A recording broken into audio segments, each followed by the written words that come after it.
Bom, queridos, falando aqui da ligação iônica, né? Vamos resolver aqui esses exercícios relacionados, tá certo? Bom, vamos lá então, né? Vamos começar já. Força total. Mais uma vez, espero que estejam todos muito bem. Espero que estejam todos tendo aí um excelente dia. Vamos lá. Galera, vamos começar do começo, né? Opa! Aqui. Vamos lá. UEG Goiás 2012. Olha só. Dois elementos químicos A e B apresentam números atômicos iguais a 13 e 16, respectivamente. Ou seja, o número atômico de A é 13 e o número atômico de B é 16. Certinho? Tá certo. Temos isso aqui. Bom, vamos lá. Ao reagirem entre si, formam um composto iônico do tipo. Galera, se ele não tivesse te contado que era um composto iônico, né? Porque o exercício já te contou que é um composto iônico. Como é que você ia fazer, né, para entender ou para saber se é um composto iônico ou não? Como é que você faz isso? Como é que você fica sabendo disso? Alguém tem alguma sugestão? Alguém? Ó, o pessoal tá mandando aqui, vamos ver. Bom, olhar na tabela seria interessante. Seria interessante. Por que que você tem que olhar na tabela? O que que seria massa, né, de olhar na tabela para identificar o que desses elementos? Hein? O pessoal tá falando fazer a distribuição. Fazer a distribuição também é interessante para descobrir uma coisa. Exatamente. Ó, para chegar no octeto, mais ou menos. Galera, primeiro de tudo, vocês têm que saber o seguinte. Isso, ó, tá no caminho certo. Primeira coisa, galera, um composto iônico é formado por quais tipos de elementos? Hein? De maneira geral, qual que é a regra geral? É quando você tem um metal, não é isso? Com quem? Ligado com um ametal, não é? Então, para saber se a ligação é iônica, você tem que saber se você tem um metal e uma metal ligado. Beleza?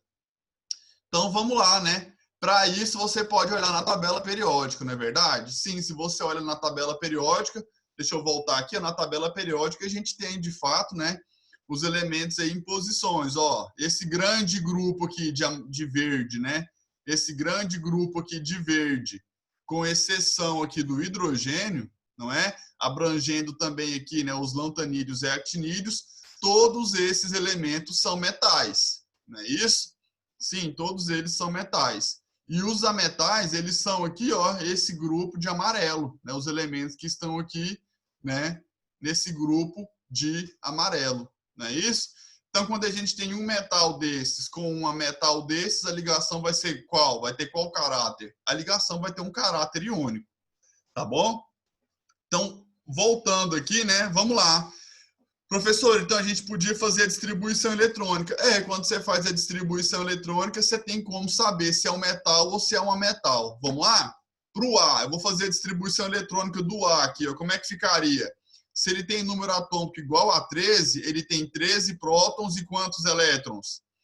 13 elétrons também, não é isso?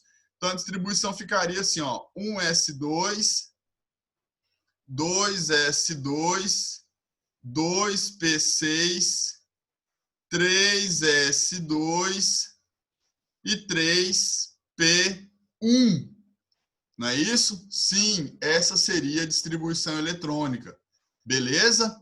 Agora, para o elemento químico B, vamos fazer a distribuição aqui do elemento químico B. Né? Como é que seria? Seria assim, ó.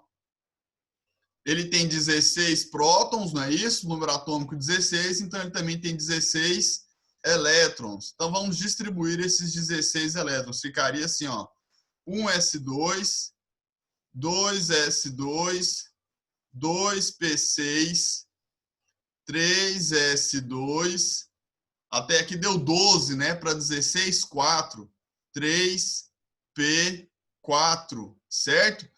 Galera, este primeiro elemento químico A aqui, ó, ele terminou a distribuição em P, não é? Então, ele é um elemento do bloco P, não é isso? Então, vou escrever aqui, ó. Ele é do bloco do bloco P. E esse elemento químico aqui, pessoal, né, o elemento químico B, ele terminou a distribuição também em P, não foi? O elemento químico B também terminou a distribuição em P, não é? Então, ele também é do bloco P, não é isso? Galera, se a gente tem os dois do bloco P, né, a gente pode com certeza dizer aqui, ó, que os dois são elementos das famílias A. Não é isso? Quem termina em S e quem termina em P na distribuição eletrônica, né, eles são elementos do grupo A. Agora, se é elemento do grupo A, como é que a gente identifica a família? Né? Se a gente tem aqui elementos representativos, elementos do grupo a gente acha a família somando os elétrons da camada de valência. Então, aqui a gente tem 2 elétrons em S2 e tem 1 elétron em P1, ou seja, 2 mais 1, 3. Então, esse elemento aqui ó, só pode ser da família 3A. Não é isso? E esse elemento químico aqui, galera? Esse elemento químico aqui, ele só pode ser de qual família? Ó, tem 2 elétrons aqui e tem 4 elétrons aqui. Ele só pode ser da família 6A. Não é isso? Agora, vamos lá, galera. Vamos lá. Quem é da família 3A, vai perder esses 3 elétrons ou vai ganhar outros 5? Quem é da 3A perde 3 ou ganha outros 5 para completar o octeto? É mais fácil que ele perca esses 3. Não é isso? Então, quem é da família A vai ter tendência, né? Quem é da família 3A vai ter tendência de perder os 3 elétrons. Galera, e quando ele perde 3 elétrons, como é que fica sendo a espécie formada? A o quê? A3+. Por que 3+, professor? Porque quem tem 3 elétrons na camada de valência vai ter a tendência de perder esses 3 elétrons e formar um cátion 3+. Beleza? Assim como aqui o elemento químico B não é da 6A? Quem é da 6A já tem 6 elétrons na camada de valência. Quem tem 6 para ficar com o octeto completo perde os 6 ou ganha mais 2, hein, galera? É mais fácil que ele o quê? Que ele ganhe mais 2 elétrons, não é isso? Então, quem é da 6A geralmente vai o quê? Vai ganhar 2 elétrons. E se ele ganha 2 elétrons aqui, ó, ele vai ficar com uma carga de 2 negativo. 2 menos, certinho? E agora, como é que ficaria o composto formado entre eles? É só fazer o quê? O cruz credo, que vocês acham bom, né? Olha o cruz credo aqui, ó. Ficaria quanto? A o quê? A2, não é isso? E o B? Ó, o B ficaria B3 ali, ó, por causa da valência do A. Não é isso? Então, a resposta para esse exercício seria aqui, ó, A2, B3. Professor, é correto afirmar que as ligações metálicas e covalentes não são polares? Não, isso não é verdade. Por quê? Porque nós vamos ter ligações covalentes que serão polares.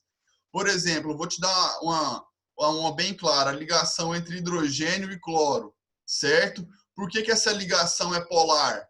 Por que essa ligação aqui é polar, galera? Isso aqui, quando a gente faz um tracinho, não é um compartilhamento de elétrons? Vamos ver isso mais na frente, não é? O cloro é mais eletronegativo, então esses elétrons aqui ó, vão estar mais próximos do cloro, não é isso? Então essa ligação é polar por isso. Quando é que vai ser ligação apolar? Quando a gente tiver uma ligação covalente entre os mesmos elementos químicos. Por quê? Porque esse hidrogênio atrai os elétrons com a mesma intensidade que aquele outro hidrogênio. E aí a ligação passa a ser apolar. Olha o que estão perguntando aqui, professor. Por que vamos trocar os números? Porque para a gente fazer a fórmula de um composto iônico, a gente tem que pegar a valência de um e passar como sendo a atomicidade de outro, né? O que eu estou querendo te contar aqui? Ó, que essa valência aqui, ó, mais 3, né, o valor 3 aqui do cátion, ele vai passar a ser o índice aqui do ânion, ele vai passar a ser aquilo que a gente chama de atomicidade. Né? Então, o 3 vem para cá, para o B, e esse 2 vem aqui para cá, para o A. Vamos supor que a gente tem aqui um outro exemplo, né? Deixa eu colocar aqui um exemplo do tipo, você tem o cátion X, 2+, e tem o ânion K, 3 menos, alguma coisa desse jeito. Como é que ficaria isso aqui, pessoal? Passa o 2 aqui para o K e passa o 3 ali para o X. Como é que ficaria? Ficaria X3, K2. Beleza? Então, beleza. Então, para essa resposta aqui ficar a melhor possível, seria a letra o quê?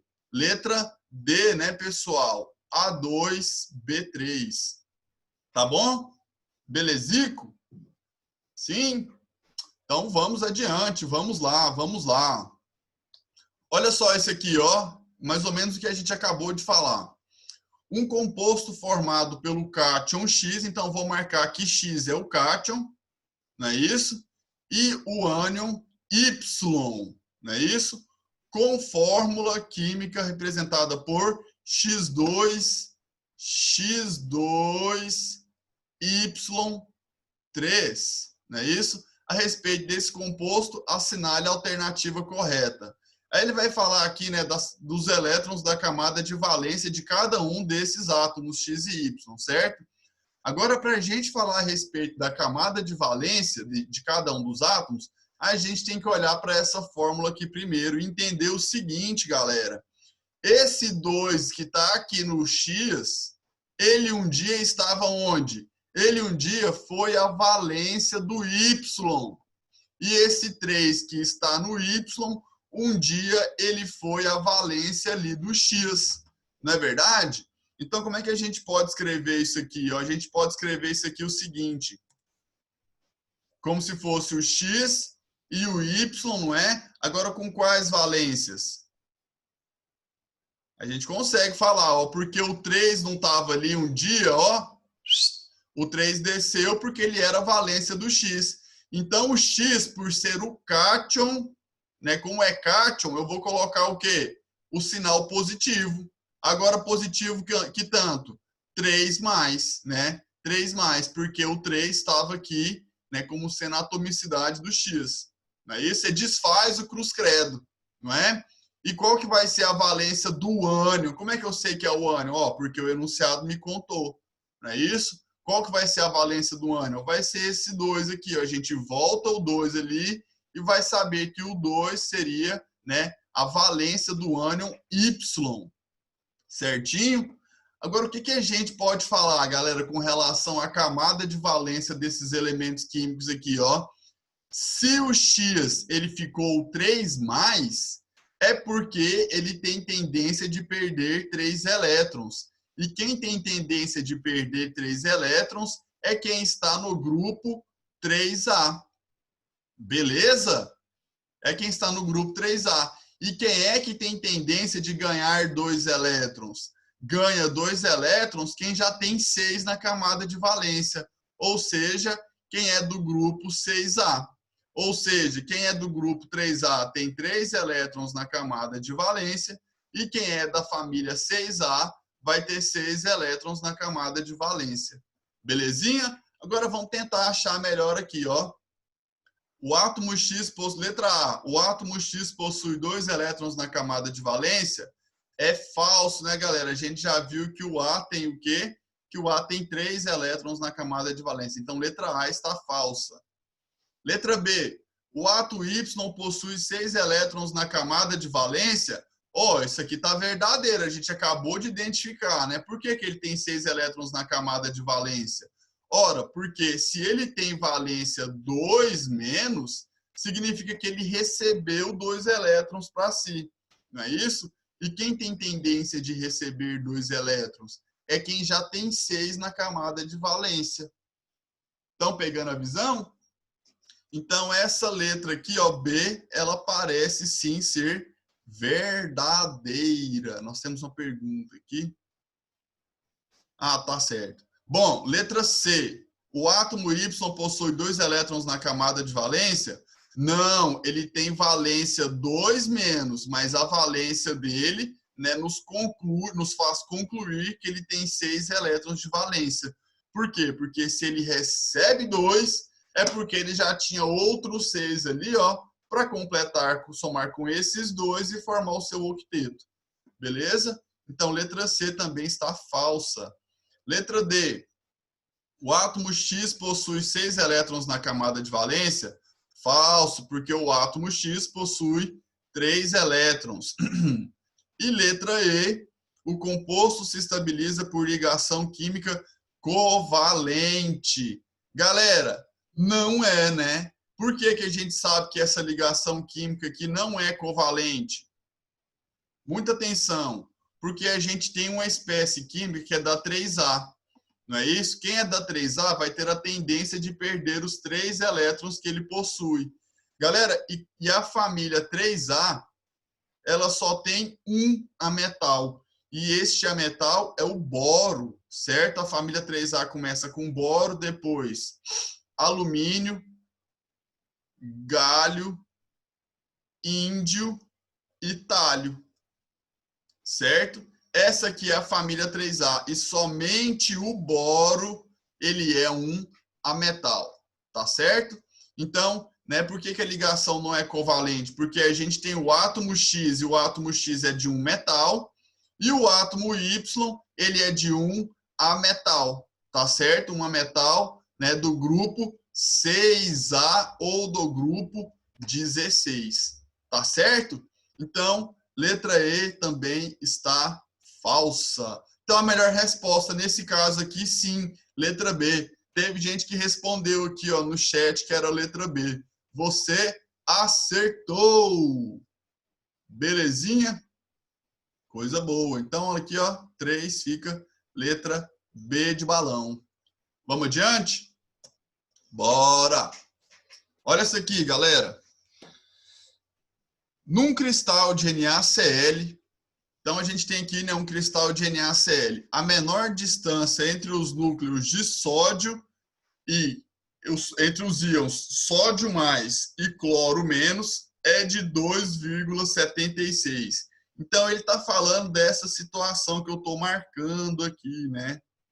Num cloreto de sódio, né, num cristal de cloreto de sódio, a menor distância entre os núcleos dos íons sódio mais e cloro menos é 2,76.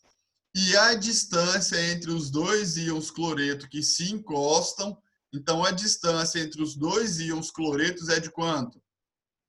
3,62. Aí ele quer saber aqui, ó, o raio do íon sódio, né? Quanto que vale o raio do sódio?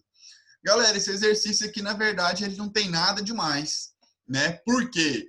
Porque se ele quer saber o raio do sódio, né? O raio do sódio seria essa distância aqui, ó, do núcleo do sódio até o quê?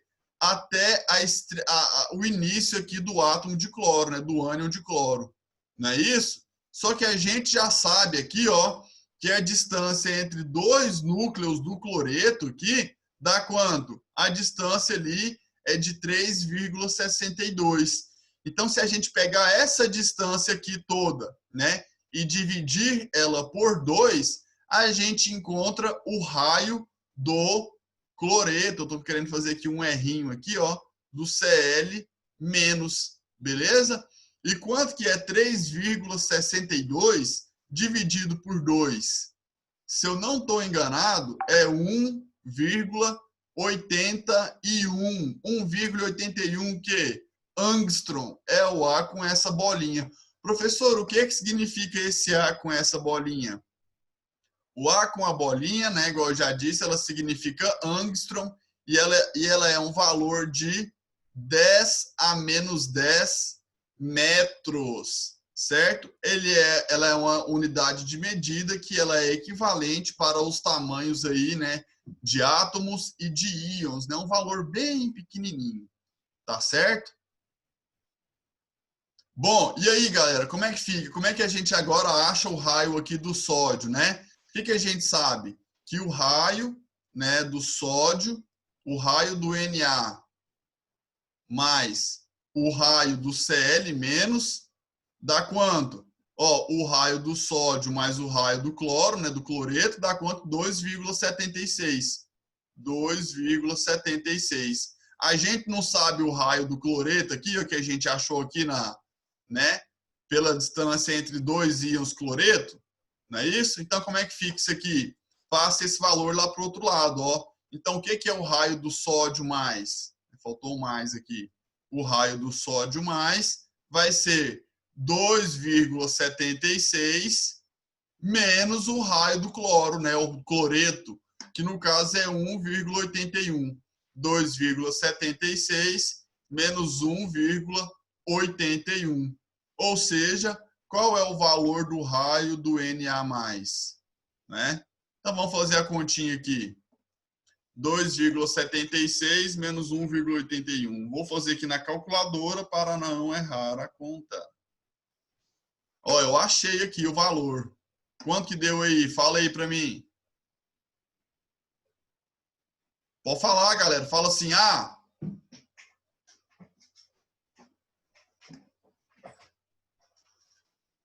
Aí o pessoal está escrevendo. Não falou não, mas escreveu. Exatamente, dá 0,95 angstrom. Não esqueça da unidade, tá bom? 0,95 angstrom. Tá certo? Então a melhor resposta, sim, letra B de balão. Legal? Bom, esse exercício aqui, ele é a cara do Enem, né? Porque ele está usando aqui uma ideia química para poder fazer aqui, na verdade, né, uma conta de matemática. Esse exercício aqui ele tem mais a ver com matemática do que com química, não é isso? Então, beleza, letra B aí. Vamos adiante, vamos adiante. Força total. Ô, os microfones de vocês estão funcionando? Não? Ah, então tá bom, não estão funcionando, né? Então tá certo. Vamos lá, galera. Olha só, existem algumas propriedades que são adequadas para caracterizar os sólidos iônicos, uma vez que grande maioria desses sólidos apresenta essas propriedades. Outras propriedades não são adequadas para esse fim, pois podem existir sólidos iônicos que não apresentam essas outras propriedades. Considere o conjunto de sólidos iônicos. Então, pessoal, de maneira geral, né, considere os sólidos iônicos de maneira geral. Né? Entre as propriedades relacionadas, indique a que não será exibida por um grande número de sólidos. Né? Então, vamos marcar aqui aquela que não é, de fato, né, uma propriedade aqui dos sólidos iônicos. Tá certo? O pessoal está mandando um alô aqui.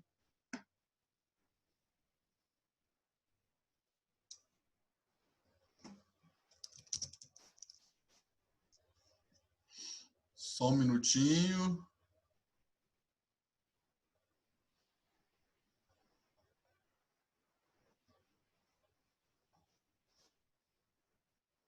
Vamos lá, então, galera. Quais são, né, as propriedades aqui? Qual é a propriedade que não apresenta aqui, né, os sólidos iônicos? Galera, letra A. Apresenta altas temperaturas de fusão. Os sólidos iônicos, de maneira geral, eles têm altas ou baixas, ou como é que é a temperatura de fusão? Fala aí para mim, pode falar, o microfone está aberto, fala aí.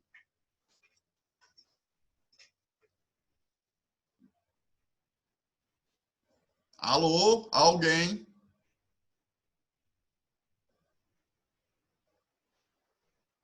Alguém? Galera, os compostos... Oi?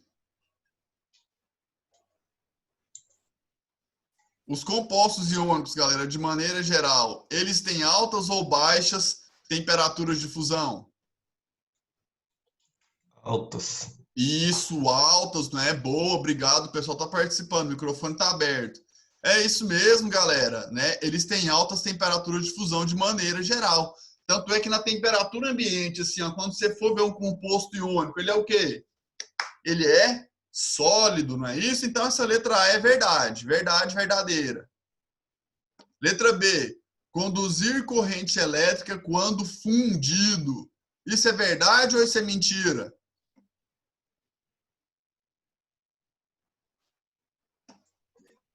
É verdade. É verdade, muito bem, isso é verdade. Né, os compostos iônicos, eles conduzem corrente elétrica em 3 situações. Quando eles estão em meio aquoso, não é isso? Quando eles estão fundidos ou quando os compostos iônicos estão o quê? Gasosos, não é? Porque quando eles estão fundidos e quando eles estão gasosos, os compostos iônicos existem sob a forma de seus íons, não é? Então esse item B aqui também é verdade verdadeira. Olha isso aqui, ó. Letra C, ser isolante térmico e elétrico em estado sólido. Hein, galera? Isso é verdade ou isso é mentira? Isso também é uma o quê? Isso também é uma verdade, não é? Por que que é verdade? Ora, porque os compostos iônicos, eles não são bons condutores de eletricidade nem de calor quando eles estão sólidos. Não é isso?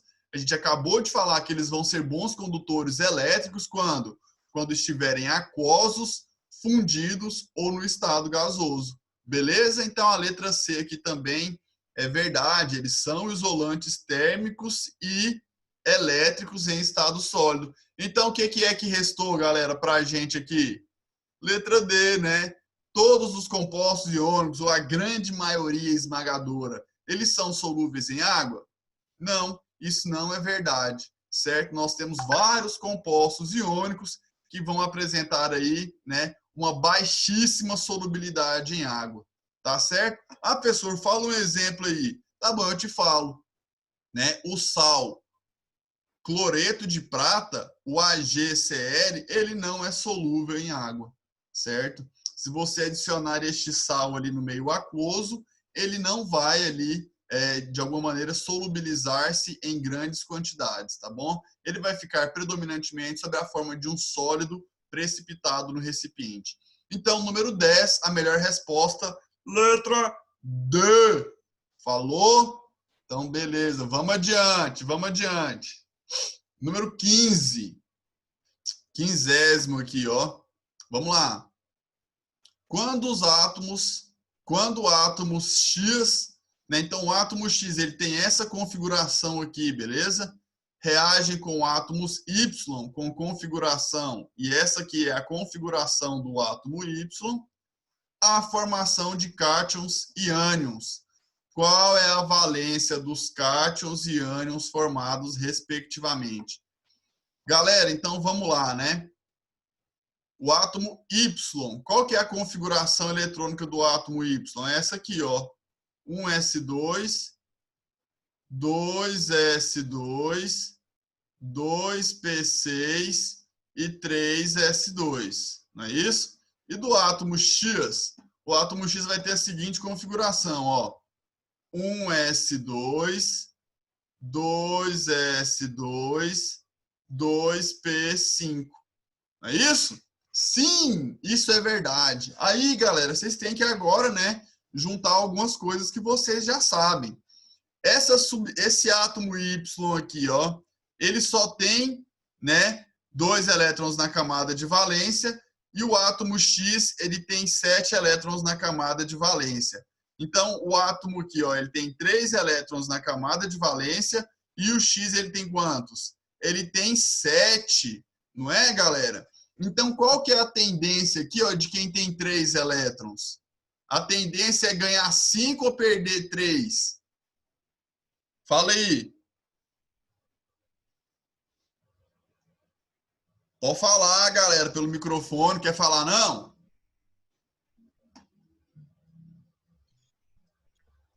A Ah, parece tendência que... do. A Galera, tendência do X. vocês desculpem aqui, ó. Eu troquei as configurações, né? O átomo X é quem tem essa configuração aqui, ó. Me desculpem, obrigado quem avisou. Esse aqui é do átomo X e essa aqui da direita é do átomo Y. Muito obrigado! E aqui é do átomo Y, né, galera? Legal. Bom, então o que acontece? Quem tem 2 elétrons aqui, ó, na camada de valência, vai ter tendência de ganhar 6 ou de perder esses 2? Quem tem 2 tem tendência de perder os 2, não é? Então, a tendência de X é formar o cátion X2+. E o átomo Y? O átomo Y ele já tem 7 elétrons na camada de valência. Quem tem 7 elétrons só precisa de mais um para chegar a 8, né? Completar o octeto. Ou seja, Y vai ter tendência de ganhar um elétron e formar o ânion Y-, né? Então, o cátion, ele tem duas cargas, a gente fala que ele é bivalente, e o ânion vai ser o quê? O ânion vai ser monovalente, não é isso? Então, ó, qual a valência dos cátions e ânions? Então, primeiro ele quer saber dos cátions, não é? O cátion, a gente já viu que ele vai ser bivalente.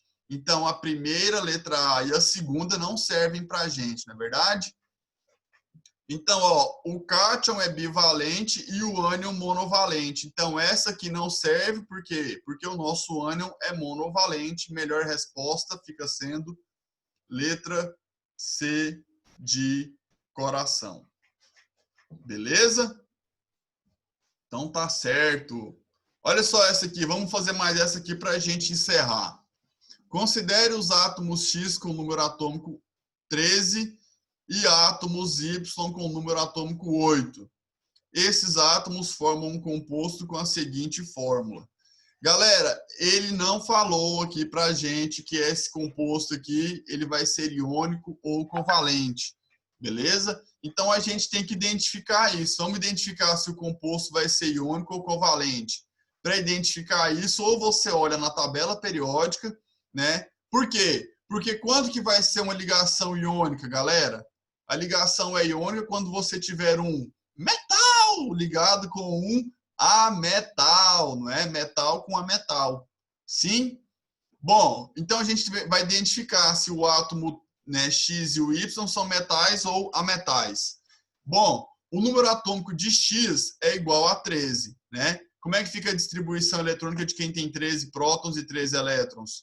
1s2, 2s2, 2p6, 3s2 e 3p1. Não é isso?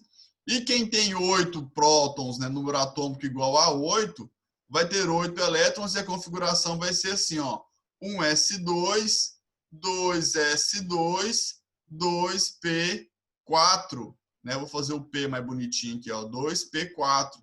Não é isso? Agora, galera, baseado nessas informações aqui que a gente já teve, né? Que a gente já teve aqui na distribuição eletrônica.